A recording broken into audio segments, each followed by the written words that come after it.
Today's opening tip, DeMarcus Cousins and Markieff Morris get into a little shove and response, and there we go.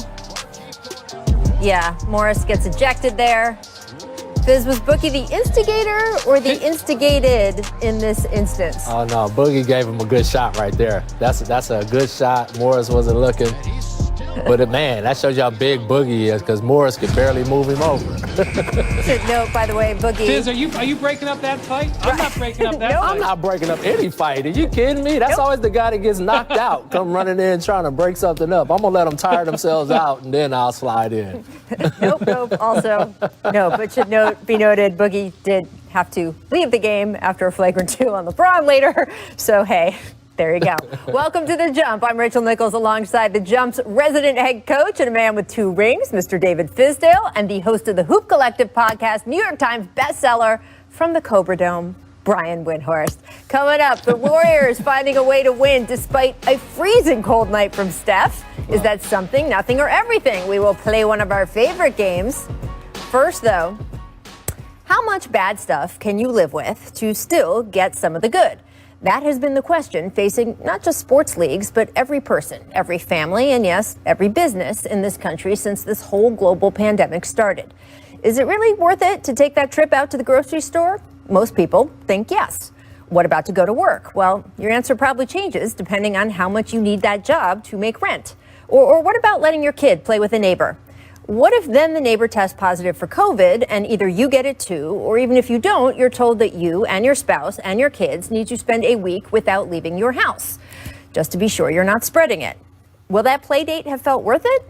Right now, the NBA is still answering that question with yes, even as the number of affected teams and players mount.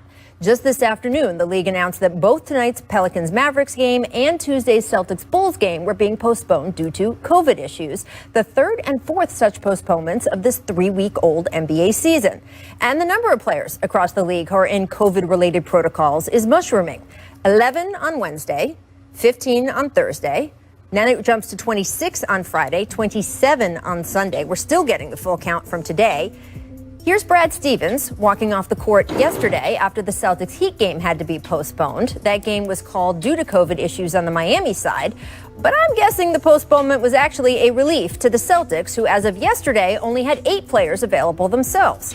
Now that would have actually technically have been enough. NBA rules this season say if you got 8, you have to take the court and play. Because frankly, they need to get games in, and 8 is where they've drawn the line on the bare minimum to make that possible.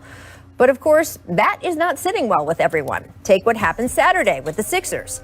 After COVID and its accompanying precautions ripped through the Philadelphia locker room, Doc Rivers said he didn't think the team should be playing.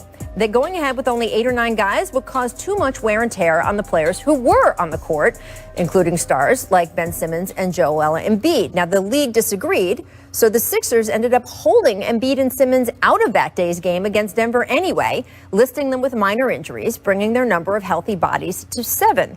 Maybe they were hoping that would trigger a postponement, but it didn't, since neither the injuries to Simmons nor Embiid had previously been reported to the league. And look, I don't know the exact conversation between the team and league officials, but to outside eyes, the message from the NBA sure seemed to be, hey, we know no team wants to only play games that count in the standings with a severely undermanned team, but you can't just force a postponement by sitting a couple extra players to get under that 8 benchmark. It's a message the NBA further amplified this afternoon when it fined Philadelphia $25,000 in relations to Simmons sitting. And if you think all of this has caused some rankling in team front offices, you would be correct. Our Adrian Wojnarowski reports that one general manager told ESPN, quote, "They tell us it will be better later in this season, but I just hope this doesn't break the league in the next few weeks." Now, Woj also reports there is now a special Board of Governors meeting happening tomorrow and that the league's GMs are scheduled to have a conference call today to go over whether protocols should be further tightened. For example, right now on road trips, players are allowed to have a guest or 2 from that city visit their hotel room. It's supposed to be a family member or close friend.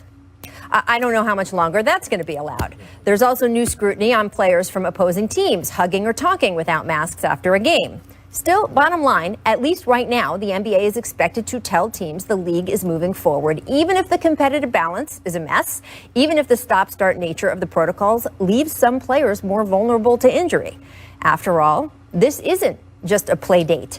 This is an $8 to $10 billion a year business. The effects of just shutting down until players are vaccinated would be catastrophic to that business, both short and long term. When those diving for their fainting couches today say, this is about the money. Yeah, absolutely. It is about the money. Pro sports have always been about the money, and you are perfectly within your rights to be disgusted with that if you choose.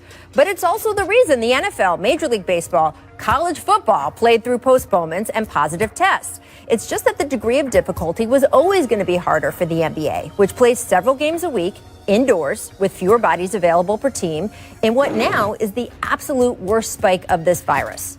So should the NBA go back to a bubble? Good luck convincing players to be locked away from their families for the next 8 months. Should the league expand rosters? Seems like it. Should the guidance change on how teams hold in-person meetings and practices, or whether they hold them at all? Maybe.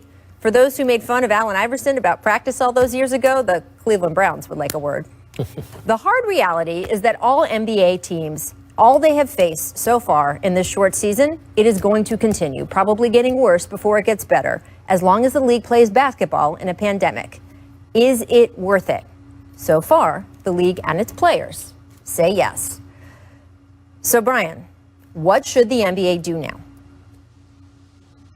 So they're going to have to adopt some changes, Rachel, because while there definitely are positive tests happening, we know of a lot of them, what's really causing games to be postponed is the contact tracing.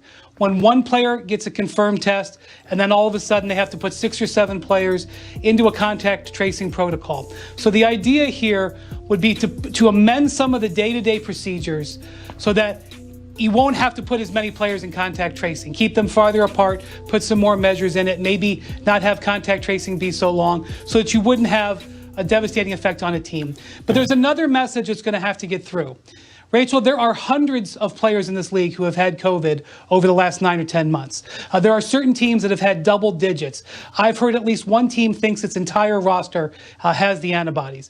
But that does not necessarily mean, as we saw with Kevin Durant, who has admitted he had COVID in the past, that you can't be put into contact tracing. And so players may be instructed to change their behavior off the court, away from team facilities, even if they're operating under the belief that they have some protection with COVID, and that's going to be a hard sell as well. Yeah, I mean, this is difficult. This is a difficult circumstance. While COVID is peaking at its highest moments right now, I do think that they're going to have to put more protocols in place to try to protect these guys. But at the end of the day, I think people are just going to get it. It's just inevitable. It's too many different layers to it to where people have contact and can possibly, contract it. And so I think teams are going to have to keep, really being strict with their players. Players have to be pros about this to make sure that everyone's staying healthy in the building. And ultimately, we're going to see postponed games. That's just going to be part of the deal. But I do think they're going to keep moving forward. And eventually, maybe by the time we get to the playoffs, you may see another bubble then. And now we get everybody in the building like we did in Disney last year, which went off amazing. But I think they got to get to that point. And look, if you want to be high in the standings, if this is important to you to go after this championship, then you have to make sacrifices about where you go and who you interact with. And if teams aren't taking care of business and their whole team is getting COVID, then somebody or multiple people on that team is not really serious about what they're doing and not being professional. So I do think the league has to be very strict about this, and they have to get a hold on this so that we can move forward with a successful season. And it's an important distinction, right? Look, people who test positive for COVID haven't necessarily done anything wrong. There are so many people I know who have tried to do everything the right way, and this virus creeps in. That is how this works. But there is also a matter of, hey, you can try to mitigate your risk. And your point about having to sacrifice goes exactly to what Brian was just saying. The idea that in players' personal lives, especially.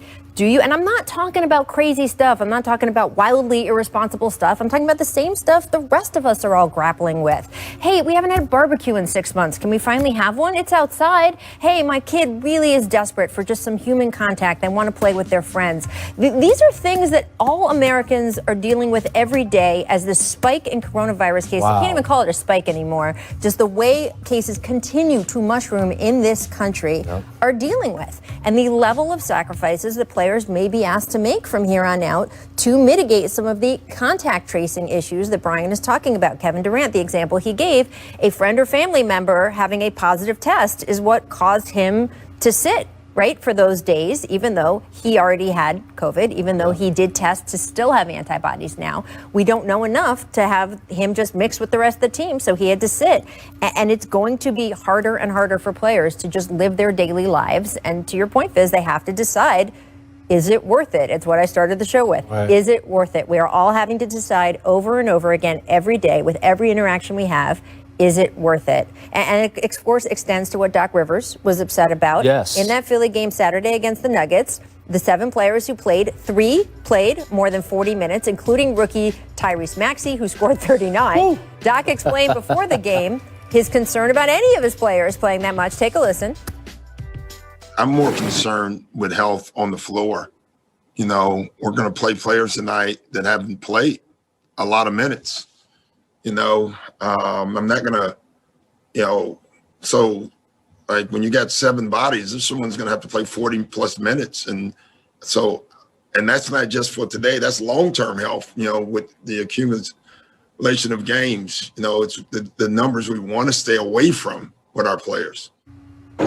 All right, so Fizz, you know Doc's pain. You've had to manage minutes in your time as a head coach. What would your concerns be when faced with the same situation as Doc? He's hitting it on the head. I mean, the one thing I think all of us coaches have become over the last few years is like sports scientists, right. like unofficially, right? So we have learned that there is a science to the fact that if a guy is playing so many minutes, say 5 minutes a game, low minute guy, and all of a sudden he jumps up to 40 minutes a night playing competitive NBA basketball against the best players in the world, that could lead to injury, especially over cumulative nights. And so he's right.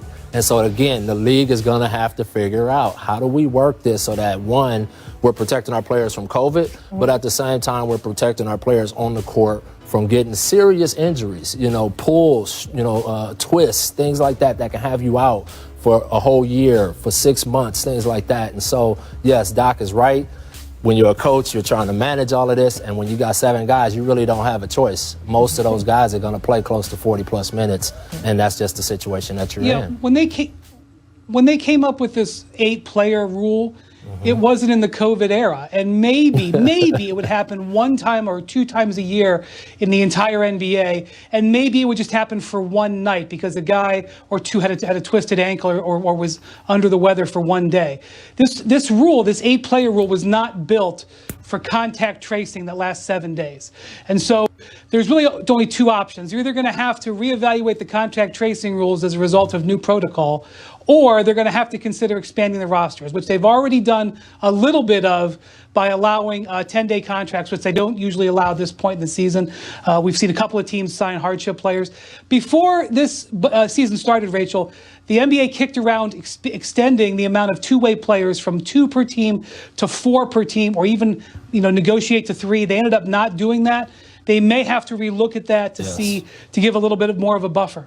Yeah, and look, that's complicated too, right, Brian? Because I was listening to the Hoop Collective podcast on the way into work today. It's excellent. I recommend it to everyone. And you and Tim Bontemps and Royce Young were discussing a team like Boston had 14 players available when they went to bed and 8 players available when they wake up the next day because of contact tracing concerns. And so you couldn't get, even if you had those expanded rosters, right, could you get the guys you would need in the right place at the right time for the game?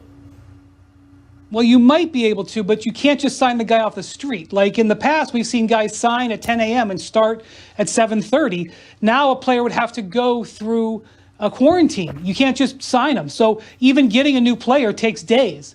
So you would ideally like to have those players healthy. But again, if they're ensnared in contract tracing, you're in the same boat. You know, the Major League Baseball had this sort of taxi squad where they had like guys located down the road sort of playing simulated games, and that helped them grease the skids. I don't know if the NBA could look at something like that, but the G League is headed towards a bubble, and even that has issues because even if you plucked players out of the bubble who are playing well and healthy and ready and in shape, they would have to quarantine because they'd have to travel from Orlando to join the team wherever they are. This is just really complicated. The league is going day by day. Yep, and of course, if you do expand the rosters and those guys are in your traveling party, it means that you might be more open to contact tracing issues because that's one more guy who might be bringing COVID into the group. It is complicated. All right, coming up, we're going to talk Spurs Wolves from Saturday. First, DeMar DeRozan going down the lane for the Okay, D. and then Nice. touchdown one. So Fizz, Ooh. which is more impressive? That was a pretty impressive play right there. Right. I mean, off the. Oh, okay. I mean, I'm going with the behind dunk, though. his back. Yeah. The behind the back. I mean, that's tough. That's That tough. was Off pretty the good. wrong leg. Put that English on the ball so it spin off the glass, but I like that. I like in traffic, over the top. Boom. That's nice. I mean, that was powerful, but the dribble approach was great. I like can't do it, either, B. so they impressed both. I like it. Both impressed me. Missed dehydration. Kawhi shed the mask and dropped 21 third-quarter points, and the Clippers come from behind win. He also held 2 water bottles at once. This was not Paul Pierce style. He actually held them in his hand. One hand, 2 water Yeah. bottles That's at one ridiculous. time. Brian, why hold one when you can hold 2, right? Well, Rachel, this appears to be sparkling and flat, and that everybody knows a good meal, you should have a bottle of both. I can't even get my hand around this entire cup. That's ridiculous. I mean, the guy just had 2 water bottles holding in his hand. I mean, that is unbelievable. I actually think he could hold more than So 2. unfair. So I think he could hold unfair. 3 or 4. That's just, yeah, that's wrong. Make He had finger slack. There was slack. There was slack in ambidexterity. those Say fingers. that 4 times fast. Ambidexterity. Lakers Rockets off the miss. LeBron snaring it with his left. Hurls a pass up to KCP for the finish. Fizz, what would LeBron average if he just played with his left hand? You coached him for 4 years.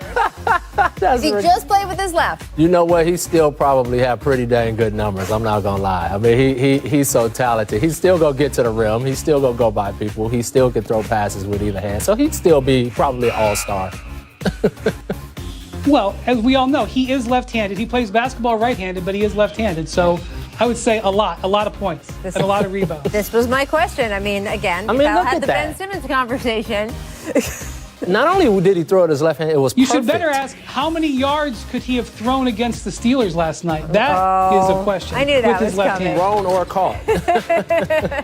Miss defense, Nuggets Knicks, Jokic running out of time, running out of options. So he's like, oh, maybe I'll just Oh my do this. goodness.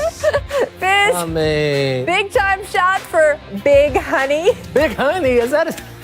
That I was, got a tough one, That though. nickname That's picked good. up steam in the last week, and Big I have Honey. come out on the show strongly that he should continue with the Joker as opposed to Big Yeah, Honey. I can't but call Big Honey. Come on, man. But that's a tough shot. You shoot over Mitchell Robinson. I mean, a bona fide 7-1 shot blocker right Mitchell there. Robinson, after this game, said defending him wasn't actually that hard.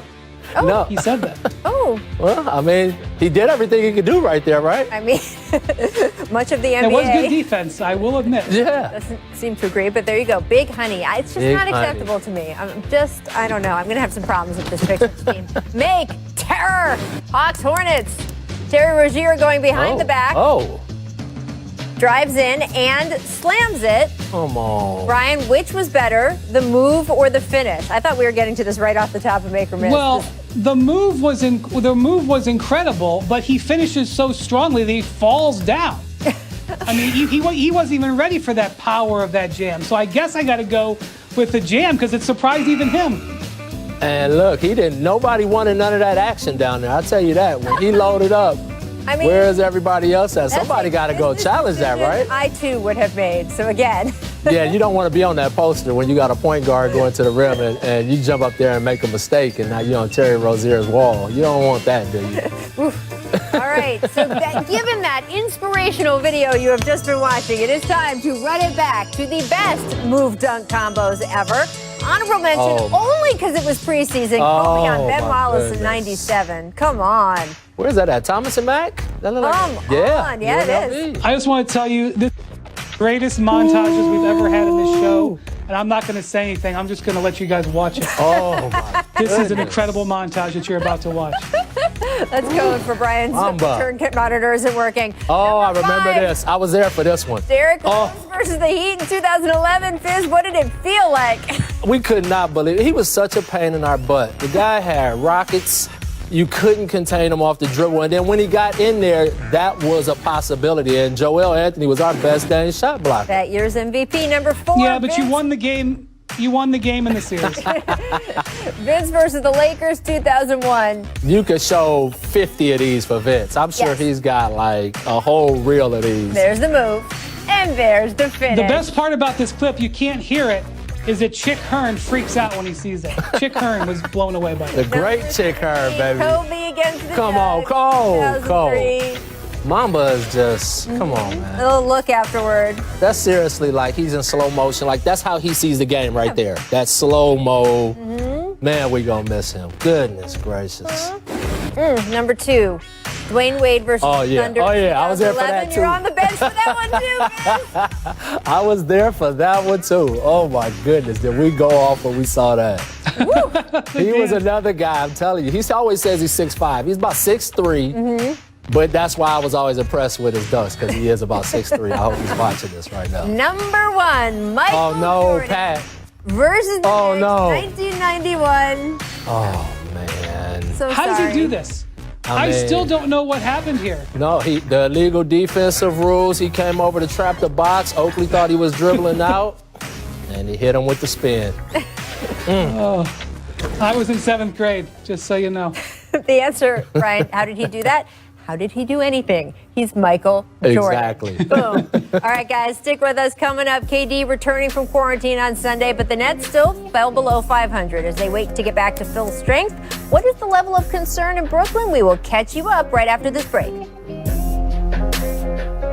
Nichols joined here in Los Angeles by Coach David Fizdale, remotely by our friend insider Brian Windhorst. Let's talk about the Brooklyn Nets, gentlemen. They lost to the Thunder at home last night, although again, I'm going to say it, throwback unis, happy.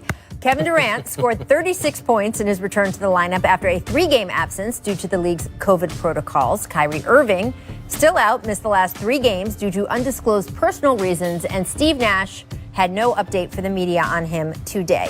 So, Coach, what is your level of concern for the Nets after a 5-6 start? I'm kind of torn on it, right? Like, I do have a lot of concern. I've always had the same concerns of health was always the big one. You know, Dinwiddie, 3 games he's only played. KD and Kyrie now he's have played, and now he's out. Yep. And KD and Kyrie 7 games apiece. And so that was always my big concern anyway about them. I remember when we brought the big 3 together, and we started off 9-8.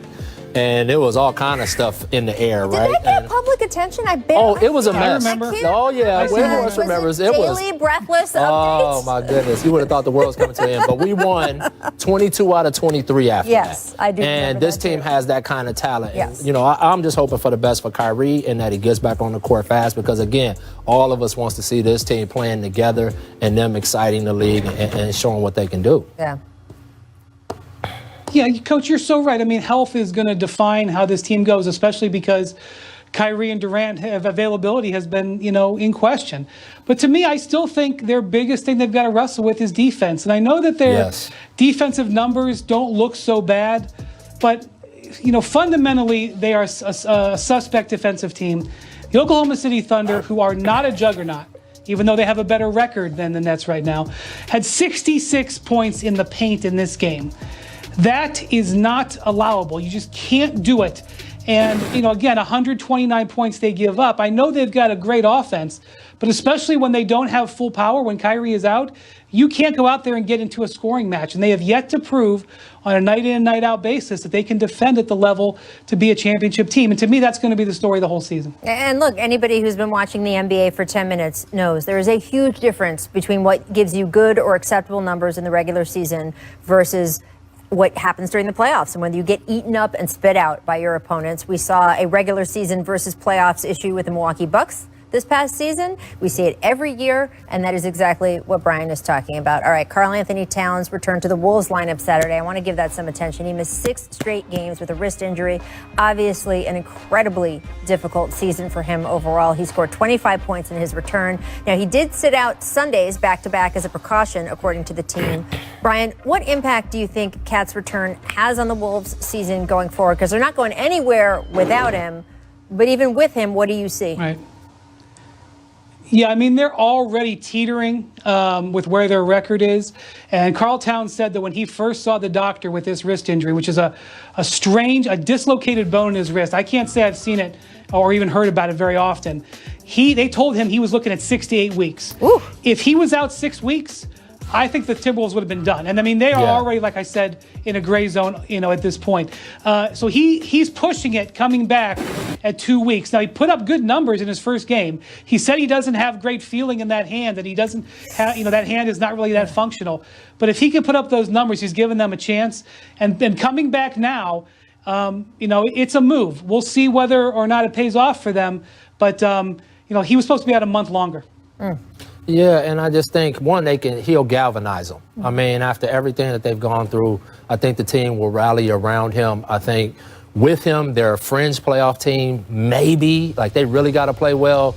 But without him, there's no chance. And it's like I said, it's tough in the West. So even with him, I think it's very difficult for them to get into the dance. But he is just a huge factor for them. I think his whole, purpose right now is to honor his mom, honor his family, play with great joy, find something every day to appreciate in her honor. And hopefully his team will rally around him and we could see some exciting basketball come out of Minnesota. Yeah, it's still incredibly hard. He has talked about the fact that, look, I can't just lose myself in basketball. Some people can do that after a huge loss. He said, that's not it. He said, every time I step on the court, all I think about is my mom's not here. And I have such admiration for him going forward with everything that he and so many Americans have been through this past year, dealing with deaths due to coronavirus.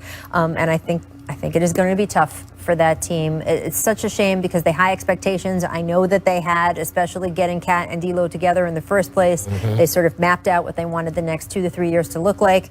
And this is certainly not happening right now. All right, let's talk a little bit about the Mavericks. Kristaps Porzingis expected to make his debut today, but that was before Mavericks Pelicans was postponed. He has been recovering from meniscus surgery. Now, Fizz, the Mavs currently in the middle of the pack in the West with a 5-4 record. Does the return of a healthy unicorn put them in the upper echelon of the conference? Absolutely. There's no question about this. First off, how good is Luka? Let's just put that out there. 5-4 in the West, no Kristaps. Yep. And Dallas has a good basketball team surrounding them. I don't want to just say it's like it's just them. But Kristaps Porzingis showed when he's on the team and when he's out there playing for them, you saw in the Clippers series, how big was that to have him out there? Sure. He was ejected, totally different deal. When he went out with the injury, totally different deal. If he was in that series, they might have had a chance to really win that series, and I'm not stretching on that. So him being that stretch set, that 7-footer, that defensive guy at the rim with Luka Doncic, definitely in the top of the pack in the West. Yeah, are they a high-level team with Porzingis? Yes. Are they a championship contender?